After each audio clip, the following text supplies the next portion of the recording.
नमस्कार प्यारे साथियों मित्रों।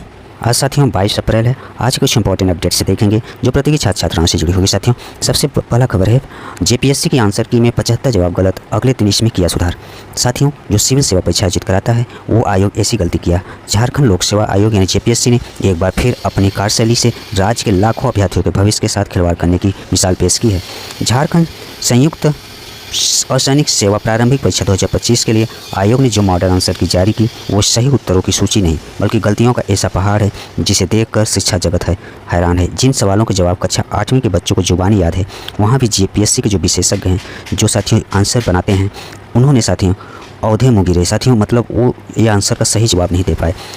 ऐसे लोगों को आयोग क्यों रखता है? ऐसे लोग जो क्वेश्चन नहीं सेट कर पाते, ऐसे लोगों को आयोग को निकाल देना चाहिए। लेकिन ऐसा आयोग, सभी आयोग का ज़्यादातर यही हाल है प्यारे साथियों। हालांकि जेपीएससी ने इसके अगले दिन 21 अप्रैल 2026 की शाम लगभग 7:15 बजे संशोधित मॉडल उत्तर वेबसाइट पर अपलोड कर दिया। जेपीएससी ने 19 अप्रैल को आयोजित सिविल सेवा प्रारंभिक परीक्षा 2025 यानी पीटी की मॉडल उत्तर कुंजी 24 घंटे में शाम लगभग 8 बजे वेबसाइट पर जारी की, लेकिन 4 घंटे बाद ही इसे हटा दिया। आयोग ने मॉडल उत्तर जारी करते हुए अभ्यर्थियों से 24 अप्रैल 2026 की शाम 5 बजे तक किसी प्रकार की आपत्ति या सुझाव साक्ष्य के साथ जमा करने का निर्देश दिया था। सामान्य पेपर जो जनरल स्टडीज़ पेपर 1 में 100 सवाल पूछे गए थे, इसमें मॉडल उत्तर में साथियों से 75 गलत उत्तर हैं। इतनी बड़ी गलती साथियों, इन्होंने गलतियाँ कहाँ की है? इतिहास, भूगोल, विज्ञान, हर मोर्चे पे गलती किए हैं। कोप 30 सम्मेलन जेपीएससी के आंसर की के अनुसार ये अमेरिका में हुआ था, जो कि गलत है, जबकि पूरी दुनिया जानती है ये ब्राज़ील में आयोजित हुआ था। मानवाधिकार दिवस पूरी दुनिया 10 दिसंबर को ये दिवस मनाती है, लेकिन जेपीएससी की दुनिया में यह 8 मार्च को मनाया जाता है, चूँकि 8 मार्च की महिला दिवस मनाया जाता है। इतनी बड़ी गलती। मेक इन इंडिया इन 2014 में शुरू हुई इस योजना को आयोग 2022 की उपज बता रहा है। सोचिए साथियों, 2014 मेक इन इंडिया 14 में और 2022 बता रही, इतनी बड़ी गलती माना है। भारत में राष्ट्रीय मानवाधिकार आयोग का गठन कब हुआ? 12 अक्टूबर 1993 को हुआ था, जबकि जेपीएससी से 1994 मानता है, जो ये भी गलत है। वर्ष 2007 से गाजा पट्टी पर किस संगठन का नियंत्रण है? तो हमास होना चाहिए, लेकिन जेपीएससी कहता है कि पीएलओ का है। इतनी बड़ी गलती। 2023 का मणिपुर संकट मुख्य रूप से किन 2 समुदायों के बीच हिंसक झड़पों से संबंधित था? तो जेपीएससी यहाँ बताता है मैतेई एवं कुकी है, जबकि जेपीएससी रियल में साथियों मैतेई एवं कुकी है, जबकि जेपीएससी के अनुसार मैतेई मुगारों के बीच हिंसक झड़प हुई। विज्ञान के क्षेत्र में बात करें तो विज्ञान क्षेत्र में भी ये गलती करती है। इस तरह साथियों में बहुत बड़ी गलती की है, जिसका साथियों आयोग को बाद में समझ में आया, लेकिन आंसर के 24 घंटे के अंदर इन्होंने बदला है। नेक्स्ट अपडेट है प्यारे साथियों, स्टेनोग्राफर भर्ती के 261 से 1715 साथियों हो गए हैं सीट। ये साथियों कर्मचारी चयन आयोग ने एसएससी के स्टेनोग्राफर ग्रेड सी और डी 2025 में पदों की संख्या 261 से बढ़ाकर 1715 हो गई है। साथियों स्टेनोग्राफर के लिए एसएससी ने 26 जून ऑनलाइन आवेदन मांगे थे और नोटिफिकेशन पदों की संख्या 261 थी। आयोग की ओर से मंगलवार को जारी सूचना में रिक्त पदों की संख्या 1715 हो गई। इसमें स्टेनोग्राफर ग्रेड सी के 232 और ग्रेड डी के 1483 पद रिक्त हैं और स्टेनोग्राफर ग्रेड सी के 232 पदों में अनारक्षित वर्ग के 119, एससी के 22, एसटी के 14, ओबीसी के 50 पद साथियों।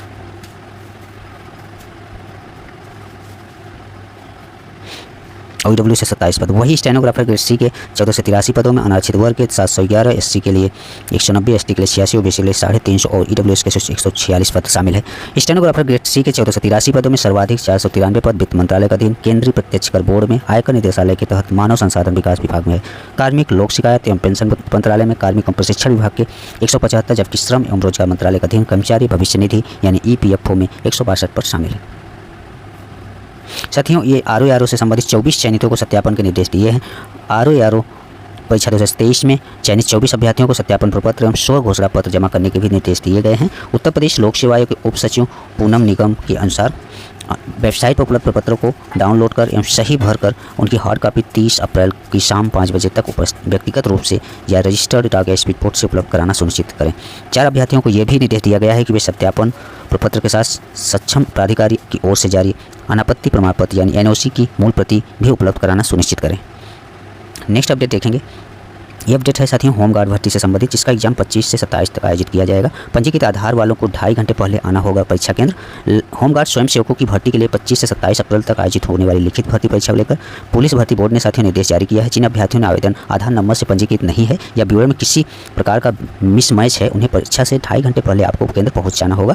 इस दौरान आप अपना आधार कार्ड का सत्यापन करा सकेंगे। और बोर्ड के अपर सचिव भर्ती एवं परीक्षा नियंत्रक सत्यार्थ अनिरुद्ध पंकज ने बताया कि बताया कि अन्य सभी को परीक्षा से कम 2 घंटे प्रवेश पत्र, आधार तथा अन्य पहचान पत्र के साथ पहुंचना होगा। परीक्षा शुरू होने से 30 मिनट पहले गेट बंद हो जाएंगे प्यारे साथियों, इसलिए आप सभी को समय से ही पहुंचना है। 2 घंटे 1.5 घंटे पहले ही पहुंचना है। बोर्ड ने यहाँ स्पष्ट किया है कि सोशल मीडिया पर प्रश्न पत्र या संबंधित किसी भी प्रकार की चर्चा, विश्लेषण पूरी तरह से प्रतिबंधित है। साथियों, कोई एनालिसिस नहीं कर पाएगा पेपर के बाद। ऐसा करना उत्तर प्रदेश सार्वजनिक परीक्षा अनुचित साधनों का निवारण अधिनियम 2024 के तहत दंडनीय अपराध है। यदि कोई अभ्यर्थी अनुचित साधनों का उपयोग करते हुए पाया जाता है तो उसकी परिणाम रोका जा सकता है और 1 वर्ष के लिए उसे साथियों एग्जाम से बाहर किया जा सकता है। इसके साथ ही उसके खिलाफ कानूनी कार्रवाई भी की जाएगी। इससे संबंधित साथियों मुख्यमंत्री भी, अगर साथियों आप लोगों को किसी प्रकार की इसमें गड़बड़ी की मिलती है तो आप इस पर पेपर लीक, नकल या संदिग्ध गतिविधि की सूचना अगर आपको मिलती है तो satarkata.policeboard.gmail.com या व्हाट्सएप नंबर 9454457951 पर आप सूचना दे सकते हैं। अगर आप लोगों को किसी प्रकार कोई संदिग्ध लग रहा है, कोई आपको इसमें पेपर सेट कराने या पैसा की मांग कर रहा है इस तरह से, तो आप इस पर शिकायत कर सकते हैं। 5 मिनट का अतिरिक्त समय, निर्देश पढ़ते समय अन्य औपचारिकताओं के लिए 5 मिनट का अतिरिक्त समय मिलेगा। प्रवेश पत्र क्रमशः 25 अप्रैल की परीक्षा के लिए बुधवार 26 के लिए 23 अप्रैल और 27 के लिए 24 अप्रैल को जारी किए जाएंगे।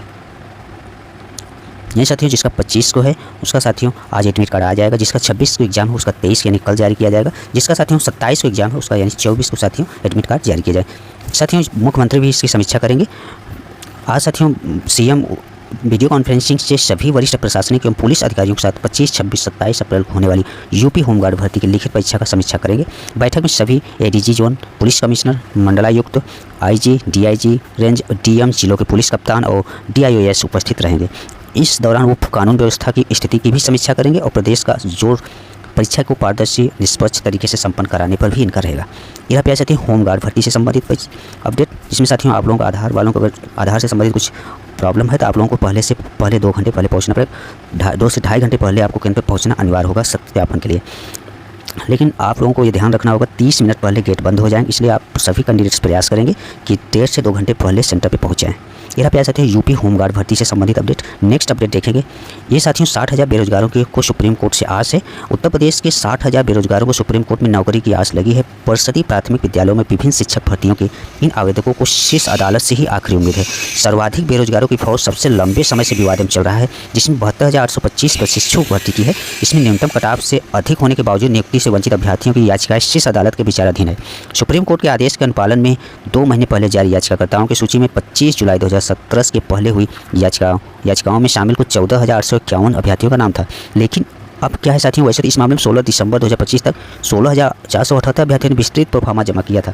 लेकिन 1627 अभ्यर्थियों के 25 जुलाई 2017 से पहले दायर याचिका का विवरण नहीं देने के कारण उनका नाम सूची में शामिल नहीं था। हालांकि इस भर्ती में जुड़ा अवमानना याचिका पर सुनवाई के दौरान तारीख टलते ही याचिकाओं की संख्या अब साथियों 32,000 तक पहुंच गई है। 32,000 से अधिक इसमें याचिकाकर्ता बने हैं। चूंकि इस भर्ती में रिक्त 6170 पद पर नियुक्ति को लेकर सर्वोच्च न्यायालय का रुख सकारात्मक है, इसलिए बड़ी संख्या में अभ्यर्थी कतार में लगे हैं। 69,000 से सहायक अध्यापक भर्ती भी तस्वीर लगभग ऐसी ही है। इस भर्ती में ईडब्ल्यूएस, आरक्षण, मेरिट लिस्ट और चयन प्रक्रिया को लेकर दाखिल याचिकाओं से तकरीबन 25,000 बेरोजगार इसमें जुड़े हैं। सुप्रीम कोर्ट ने यूपी सरकार से इस मामले में सख्ती से जवाब मांगा था। वही 12,460 सहायक अध्यापक भर्ती में 656 पदों को लेकर सर्वोच्च न्यायालय में दायर याचिकाओं में बेरोजगारी की संख्या लगभग 2,500 बढ़ी है। 1.5 दशक से अधिक समय हो गया, लेकिन ये विवाद अभी तक प्यारे साथियों नहीं सुलझा। अभी तक कैंडिडेट्स जो कैंडिडेट इसके योग्य हैं वो अभी तक अपनी लड़ाई लड़ ही रहे हैं।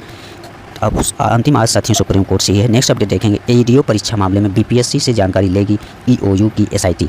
जो एसआईटी गठित हुआ है साथियों पेपर लीक से संबंधित, उसके संबंधित साथियों जो सहायक शिक्षा विकास अधिकारी प्रतियोगिता परीक्षा में कदाचार एवं प्रश्न पत्र लीक से जुड़े दर्ज दोनों कांडों में आर्थिक अपराध इकाई यानी ईओयू की एसआईटी ने जाँच शुरू कर दी है। मुंगेर के मुफस्सिल थाना और नालंदा के सोहराय थाने में दर्ज दोनों एफआईआर की रिपोर्ट मिल रही सूचनाओं का सत्यापन करते हुए जांच की दिशा में आगे बढ़ाई जा रही है। ईओयू सूत्रों के मुताबिक जांच एजेंसी को कदाचार व प्रश्न पत्र लीक से जुड़े इन कांडों की जांच के दौरान विभिन्न स्रोतों से इनपुट मिला है। इनका सत्यापन कराया जा रहा है। इसके आधार पर एक्शन प्लान बनाकर आगे की जांच की जाएगी।